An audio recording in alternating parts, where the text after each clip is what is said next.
শ্বশুরের ইচ্ছা পূরণ করতে বর এলেন হাতের পিঠে চড়ে, আর কনে গেলেন ঘোড়ার গাড়িতে। এমন ব্যতিক্রমী আয়োজন ঘিরে পুরো এলাকায় তৈরি হয় ব্যাপক কৌতূহল ও আনন্দের আমেজ। আমার শ্বশুরের শখ ছিল যে তার মেয়েকে হাতি করে নিয়ে যাবে এবং ঘোড়া করে নিয়ে আসবে।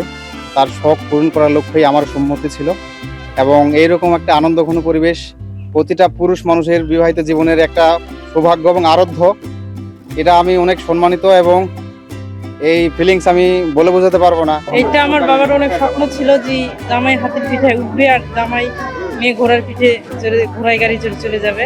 আমার বাবার স্বপ্ন পূরণ হয়েছে আলহামদুলিল্লাহ। এর বিয়ে দেখি আমরা যারা সিঙ্গেল তার বন্ধুরা আছি আমাদেরও বিয়ে করতে ইচ্ছে করছে। ভবিষ্যতে আমরাও হয়তো এইভাবে বিয়ে করব। জয়পুরহাট সদর উপজেলার চকমোহন গ্রামের বাসিন্দা মোহাম্মদ ফারহান ফয়সাল বিয়ে করতে যান পশ্চিম পুরানা পৈল সোনারপাড়া গ্রামে। কনের বাবা দুলাল হোসেনের ইচ্ছা ছিল তার ছোট মেয়ে ফারহানা আক্তারের বিয়েতে বর হাতির পিঠে চড়ে আসবেন এবং মেয়ে বিদায় নেবেন ঘোড়ার গাড়িতে। সেই ইচ্ছা পূরণ করতে প্রায় 14 কিলোমিটার পথ হাতির পিঠে চড়ে যাত্রা করেন বর। পথে দুই ধারে ভিড় জমায় উৎসুক মানুষ।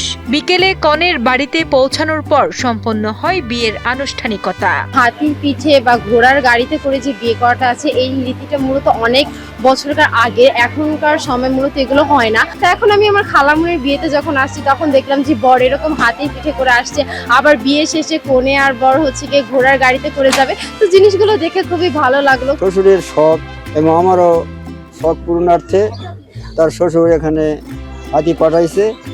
হাতির চড়েই আমার ছেলেকে নিয়ে যাবে এবং ঘোড়ায় চড়ে আমাদের বৌমা সহ এখানে আনবে। আমি খুব আনন্দিত। আমার ছোট ভাইয়ের বিয়ে, তো ওর শ্বশুর আর কি হাতি পাঠাচ্ছে এখানে। তো এই জিনিসটা আমার কাছে খুব ভালো লাগছে যে যান্ত্রিক যুগে এরকম একটা পদক্ষেপ উনি গ্রহণ করছেন, এই জন্য মানে আমি খুবই প্লিজড। বিয়ে শেষে কনেকে নিয়ে ঘোড়ার গাড়িতে করে নিজ বাড়ির উদ্দেশ্যে রওনা দেন বর। পুরো আয়োজন ঘিরে স্থানীয়দের মাঝে দেখা যায় ব্যাপক উৎসাহ উদ্দীপনা।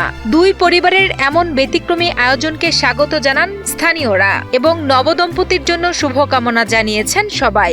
আগে আমি হাতি চড়ে বিয়া হওয়া দেখেছি, এখনকার যুগে দেখিনি, যাই পহালা দেখেছি হাতটা বিয়া। আমাদের সময় বিয়ে হতো পালকি, তারপরে গরুর গাড়ি, ঘোড়ার গাড়ি। এখন তো এই বন্ধুর বিয়ে, মেয়ের বিয়েতে আসলাম, হাতি চড়ে আসলো বর, আবার যাওয়ার পথে ঘোড়ার গাড়িতেও যাবে। এটা একটা অভিনব ইয়া, ভালোই লাগলো দেখে। ছোটবেলা থেকে শুনে আসছি আমার নানারা হাতির চড়ে বিয়ে করেছে, আমার দাদারা ঘোড়ার গাড়ির চড়ে বিয়ে করতেছে, কিন্তু আমরা কখনোই দেখি নাই।